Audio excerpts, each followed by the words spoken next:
look at the bike again. Let's do it. Chainring side.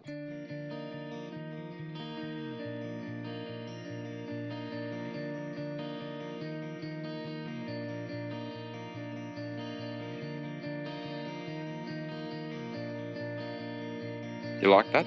I do. Alright, Rob's first ride on a new bike.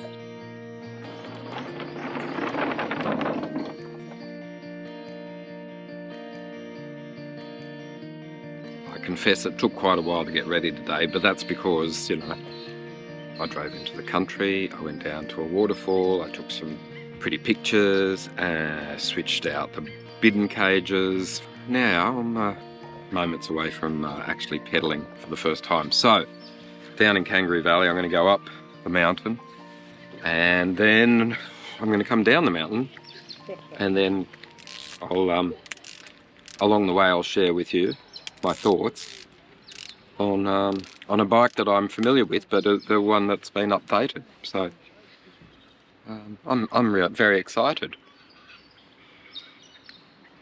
The expression may not give that away, but it's true. All right, let's go. Bye. So, still on the bike lane, leading out of Kangaroo Valley, just feeling the sensations of the bike for the first kilometre, and it's a lot twitchier than I expected. I mean, they said it was a little bit racier, a little bit more responsive. I can say yes.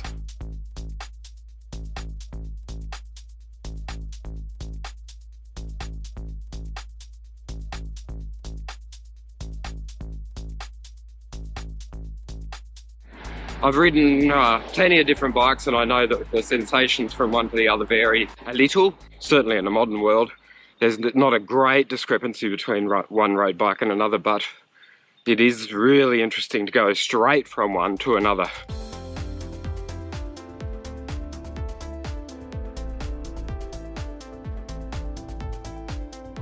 So, Kangaroo Valley, everyone. I used to ride here all the time, but it's been a while.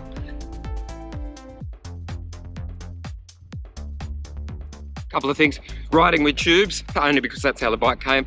It does come with tubeless valves, and tubeless ready wheels, and tubeless ready tyres. So I might even do a switcheroo while I'm on my road trip today. Let's see how we go. Oh, the steering is very, very, very responsive. Ooh. Quick overview of the bikes that I've reviewed in recent times. As you know, I own Focus Izalco Max. Can't remember all the bikes I reviewed, but let's have a crack at it. Cervelo Caledonia frame set, which I built up with SRAM. Trek Emonda. There's also been a Trek Damani, probably 2023. Lapierre Zelios. Woo, that had Shimano, which was the first Shimano bike I'd ridden in a long time. And then Cannondale Super 6 Evo Lab 71 edition.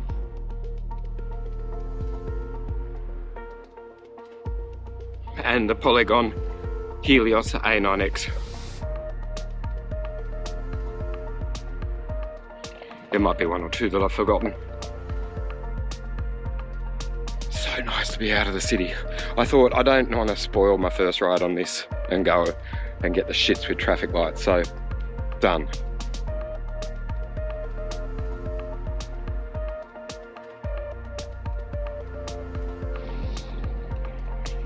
Another thing I should have done is looked at the cassette before I set off on a mountainous road.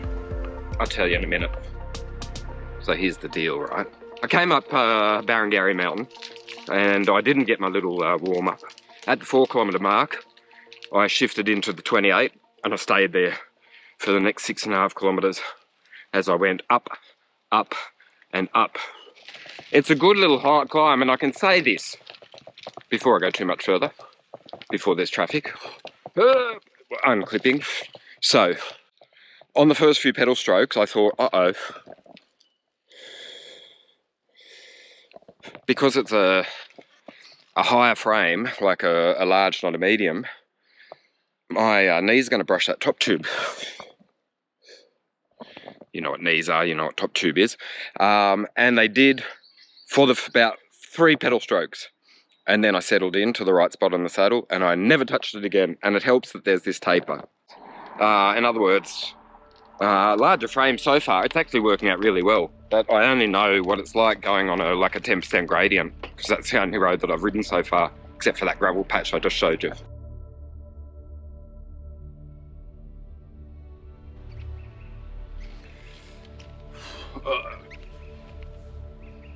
Did you see those parrots? It's 10 degrees cooler at the top of the mountain than it was down in Kangaroo Valley. A couple of things about the bike. So, I think this larger frame experiment, larger bike experiment, which I hadn't planned and wouldn't have gone through with it if there'd been a medium option, could actually, might serendipitously work out, because I felt quite good on it. And I said when I first got the Polygon that I thought that it was a little bit too short for me.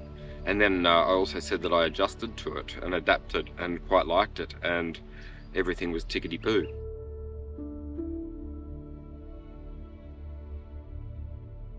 Tickety-boo meaning good.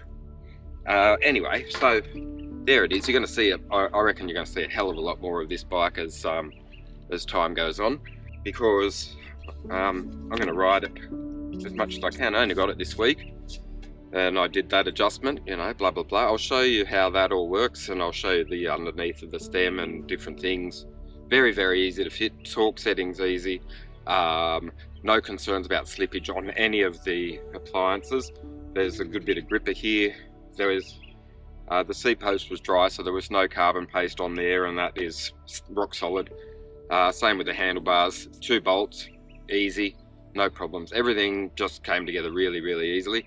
This stem is a little bit funky. I don't want to get into that. I'm going to talk a little bit about the ride characteristics first, mechanics later, but there's a little bit of a trick to getting the handlebars in and for that fastening system to work, but neither here nor there. I won't go on about it right now. I was saying that I was too short on the other one, and then I adapted, and then I spent most of the times in the drops on the Polygon.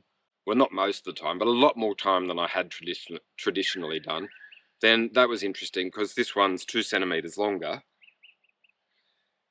and even though I was coming up a hill just now, I found myself in the drops quite a bit. Okay, I don't know. Unless you try different things, you're never going to know what the exact ideal formula for you is, and I'm still working it out after, I don't know, let's say, almost 50 years of bike riding. I'm 53, I started riding when I was about 4. And every time I have a test bike, when I get back on my personal bike, I tweak it a little bit. So I remember, if we just go through the bikes that I named at the beginning of this ride, so the Cervelo Caledonia, oh my god, that was when I really started filming on the road bike, because it was so stable. Oh, it was like had a fork angle like a dragster, and you could just, like, you know, no-handed, just you could carry the camera and do what you wanted, because it was so easy, so manageable, so controllable, so predictable. And, you know, like, I started thinking, do you really need real agile handling, real responsive? You can get away with it not being like that. Anyway, that was the Caledonia. Then I got back from that back onto my Focus. I was like, actually, I do like the little snappier steering, so head angle difference, and otherwise those bikes were actually pretty similar, all things considered. They're both from the PON family. After the Caledonia, I had a Trek, I think. Yeah, maybe, possibly. Or before that, a Trek Emonda, that Sunrise one.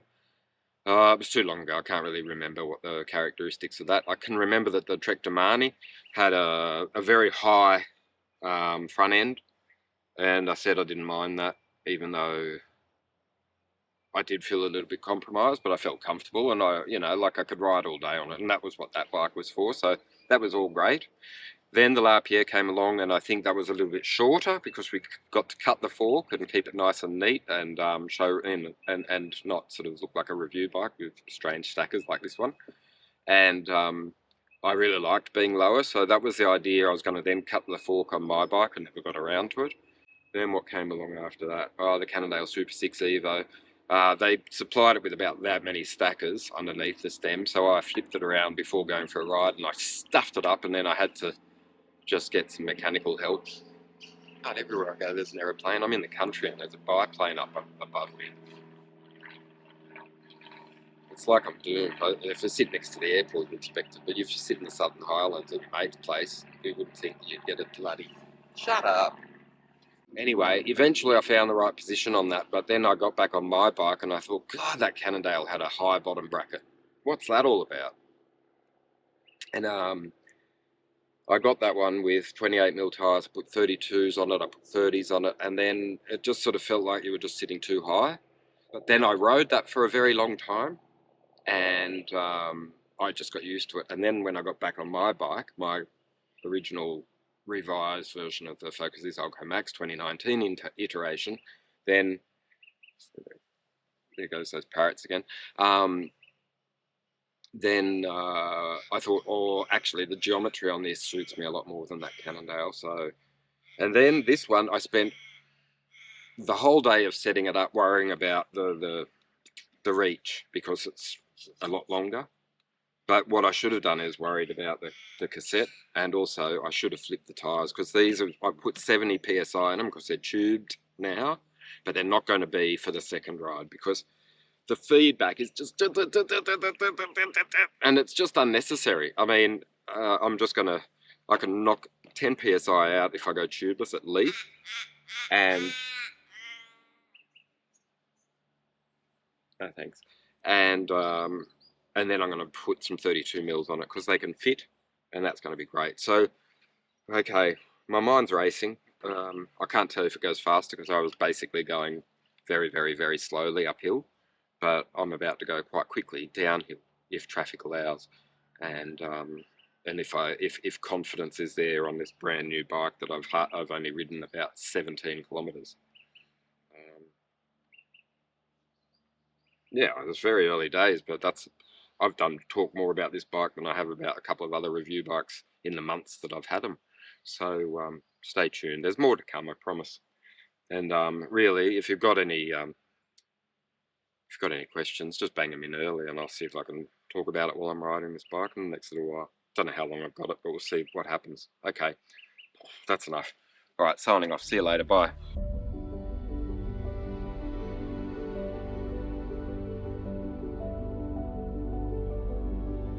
Back on the gravel road. No handed already. Over speed bumps. Back. It is a lot. Yeah, it's a lot twitchier. Yeah, it is a lot twitchier. But still, like, yeah, it's, you know, it's I'm not going to fall off. I know how to ride a bike. All right. Yeah, story of my ride, bike test, blah blah blah. And that's where I was. And soon I'll be somewhere else on account of have wheels, will travel.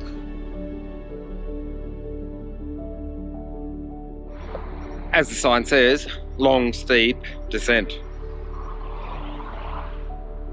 And I know it well on account of I climbed up here. So that's a part, I don't know, 1 or 2 or 3 of this bike review. And there's a lot more to say as I learn more. I will say, you know how I said it was twitchy? That was when you're going really slow. But then if you get at speeds over 40k an hour, it almost comes into its own and starts to get stable. So just, you know, it's designed as a race bike, everyone. So if you want to race, you can do that on this one.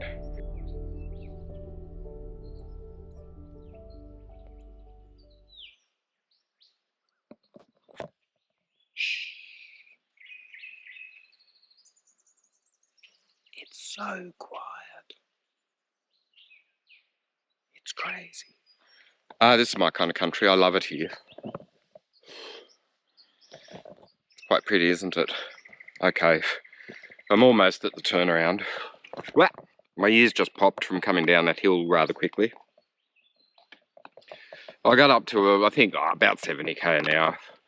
And I took the corners like a wuss, like totally backed it off because I just, you know, new bike, new tyres, different sort of setup, blah, blah, blah. And if there was a way to bed in the brakes, I'd suggest going down Barrengarry Mountain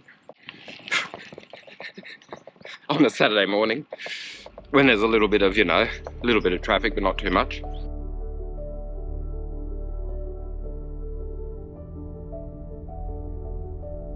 There's a footbridge down here. Do you want to see it? I'll show you. Asks a question, answers it for you.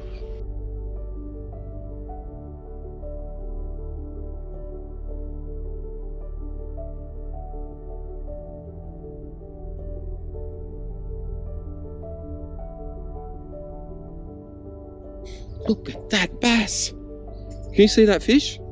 If I had a fishing pole, if I gave a shit about fishing, I'd come back and I'd chuck that in there.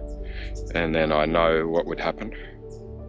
I'd just sit there with a line in the water and I wouldn't catch anything, even though I saw it with my own two eyes.